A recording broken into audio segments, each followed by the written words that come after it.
Bidang politik dan sosial. Potensi dalam politiknya, robot tidak punya hak dalam pemilu, sedangkan potensi dalam sosialnya, itu robot lebih individual, tidak dapat mementingkan kepentingan umum, tidak dapat menolong sesama karena dia mengikuti perintah yang telah disetting. Potensi dalam bidang ideologi robot pelayanan berpotensi menimbulkan permasalahan bagi masa depan negara, terutama dalam ideologi yaitu demokrasi dan hak asasi manusia. Robot akan menggeser pekerjaan-pekerjaan manusia sehingga hak asasi manusia juga terancam. Sedangkan di bidang ekonomi, robot manusia berpotensi diberikan pajak sehingga dapat dijadikan pemasukan dan pendanaan negara dalam program-program robot. Robot juga dapat mengurangi kemungkinan masalah kemasyarakatan. Bidang budaya.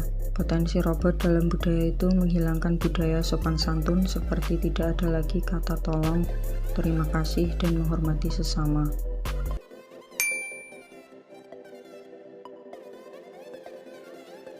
Pengaturan hukum yang lahir antara manusia dengan robot dalam sistem hukum nasional di Indonesia.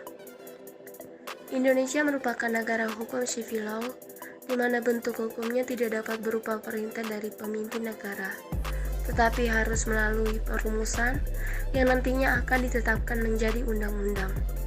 Hukum di Indonesia sangat bergantung pada bentuk filosofi negara, yaitu Pancasila. Hal tersebut dapat ditemukan pada alinea keempat pembukaan Undang-Undang Dasar 1945.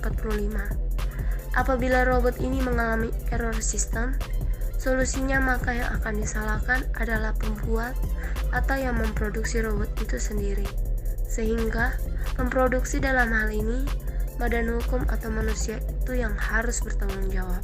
Berbeda dengan humanoid robot, sistem AI yang dibuat lebih luas dan lebih mempertanggungjawabkan dirinya pada AI tersebut. Solusi hukumnya dapat melihat yaitu 1. Undang-Undang Dasar 1945. Berdasarkan kebutuhan regulasi tentang robot di Indonesia, pemerintah mempunyai beberapa regulasi yang berhubungan dengan segala aktivitas yang dapat terjadi pada robot.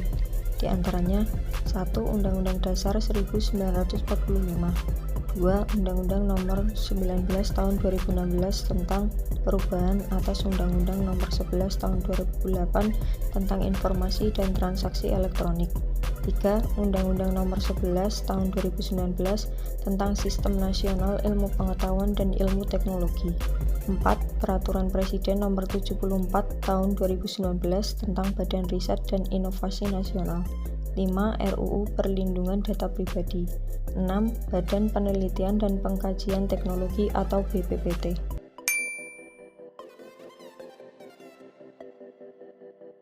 Robot membantu meringankan pekerjaan manusia.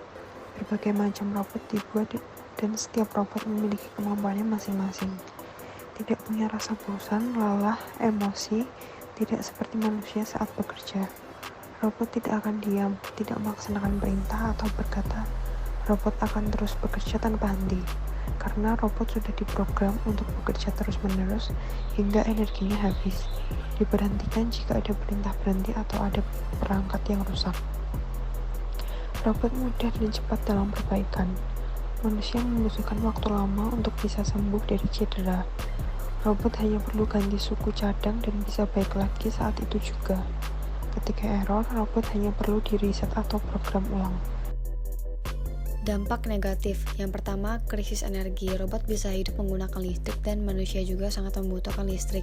Dengan banyaknya robot yang hidup di muka bumi, maka bumi akan banyak kekurangan energi secara drastis, apalagi persediaan sumber daya alam di bumi semakin menipis.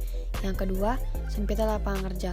Ini akan cepat dirasakan, akan ada banyak orang yang jadi pengangguran karena semua pabrik pekerjaannya sudah diganti dengan robot termasuk asisten rumah tangga.